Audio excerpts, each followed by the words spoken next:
বৃন্দাবনের একটি সত্য ঘটনা। বৃন্দাবনে একজন খুব গরিব বৃদ্ধ এক বাবা থাকতেন। গুড় বিক্রি করে তার দিব্যি চলে যেত। বাবা খুব গোপালের ভক্ত ছিলেন।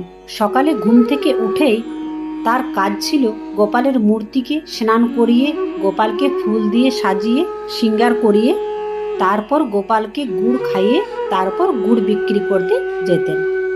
বাবার ধারণা ছিল গোপাল বাচ্চা ছেলে, নিশ্চয় মিষ্টি খুব পছন্দ করে, তাই বিক্রির আগে নিজের হাতে গোপালকে গুড় খাওয়াতেন। একবার ঘরে মেরামতি কাজের জন্য গোপালের মূর্তিটি আলমারিতে সাজিয়ে রেখে দিলেন বাবা। পরের দিন বাবা গোপালকে গুড় না দিয়ে গুড় বিক্রি করতে বেরিয়ে গেলেন।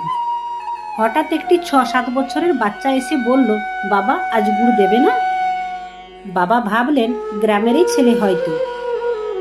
বাবা হেসে গুড় দিয়ে দিলেন। ছেলেটি গুড় পেয়ে ভারী খুশি মনে চলে গেল। এরপর বাচ্চাটি রোজই আসতো আর হাসতে হাসতে গুড় নিয়ে চলে যেত। কিছুদিন পর ঘর ঠিক হলে গোপালের মূর্তিটি আবার নির্দিষ্ট স্থানে স্থাপন করে পুজো এবং গুড় নিবেদন করা শুরু হলো। তারপর বাবা বাজারে গেলেন গুড় বিক্রি করতে, কিন্তু আজ বাচ্চাটি আসছে না তো। বাবা অবাক হলেন। লোকেদেরকে জিজ্ঞাসা করলেন, ওনারা বললেন এরকম বাচ্চা তো গ্রামে নেই।